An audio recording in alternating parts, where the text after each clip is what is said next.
Hi everybody. I am shamelessly using the residents to learn how to become a better teacher and hoping that they will become better learners in the process. So I did this little experiment on flipping the classroom. We were supposed to have a 3-hour session with about 10 emergency medicine residents and 5 nurses, and it was supposed to be about acute neurology. So instead of giving them a lecture, I made this little video lecture that I showed them. It's about 5 minutes long, and I'll take you through it in English. This is what I showed them. This is the curriculum. There are so many things that we're supposed to know.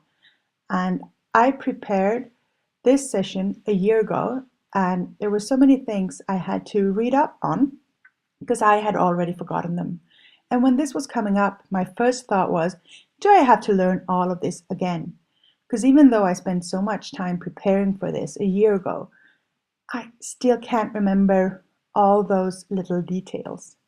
And if I were to stand here and give you a lecture on these things, this is how you would all look. Going through all the neuroanatomy, all the different diseases, without having you involved would just make you fall asleep. I think there are better ways to learn. In fact, I think the best way to learn is to teach. Of course, this has been known for a long time. Galileo Galilei said, "You cannot teach a man anything, you can only help him find it within himself." Aristotle said, "Those who know do, those that understand teach."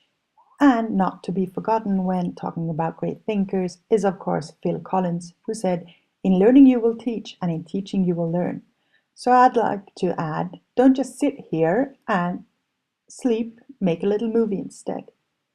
So how should you do this? Well, I'd like you to record a PechaKucha lecture. That means 20 slides, 20 seconds per slide, adding up to a maximum of 400 seconds, which is a little less than 7 minutes. If this is too complicated or not the best way to present your work, you can record a little movie on your smartphone instead.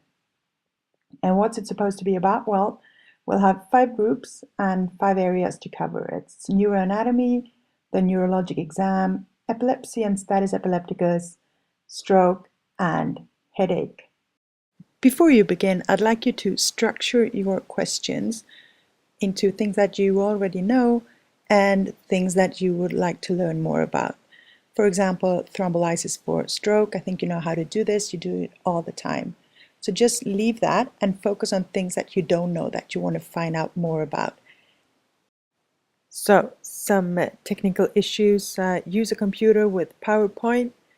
Find some images. You can find them on Wikipedia or use your own so they're not protected by copyright. And just record a slideshow with audio and save it to the internet. If instead you choose to make a movie, you can publish it on YouTube. So these are the instructions they got. And what were the results? Well, they weren't too good. First of all, my video was a mess.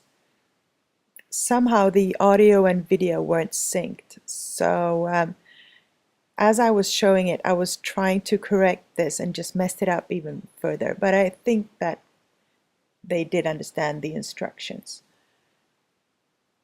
After 2 hours, no group had finished the task. And everyone had a great excuse for not doing so, but I'm a mother of a teenager. I know all about handling bad excuses, and good ones for that matter. And did they learn any neurology from this?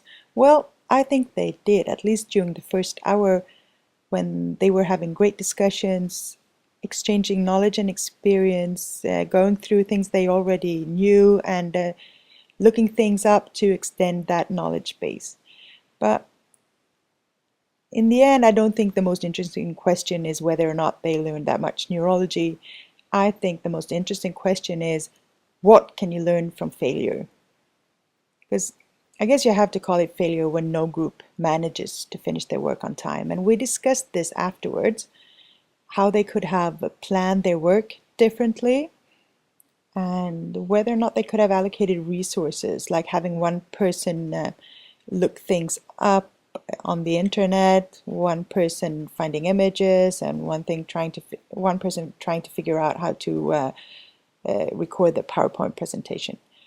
On the other hand, working in a group like this was part of the learning method for learning acute neurology, so maybe that wouldn't have been such a great idea. A lot of the residents thought that this second hour where they spent a lot of time trying to find images on the internet was a waste of time. I disagree with that. I think that learning how to make a presentation is also part of the education, and that this is a great skill to have. There are always the technical problems. Even though you've prepared, you have to make sure that your presentation will show as you have planned on the actual device. Something that we didn't have time to address as much as I would have liked is the ability to rapidly search for references. One of the groups showed a presentation on status epilepticus with a definition of status as a seizure that goes on for 30 minutes. This is an old definition, and obviously they hadn't found a good reference. When doing clinical work, I think it's an important skill to know how to rapidly find good medical information that you can use in your everyday work. So what did I learn from this? Well, it is fun to try new things, but you have to allow some time for teachers and students to learn how to do this. Maybe I could have helped them by being more specific about the topics they were supposed to cover, because this is where I found that they struggled the most, trying to limit the scope of their presentations.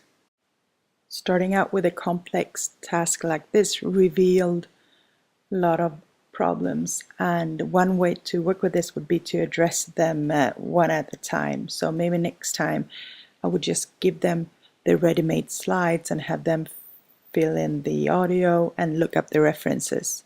And then after doing this several times and working on different parts of the project, they could do a full-scale one at the end of the semester. Okay, that's it. Thanks for listening.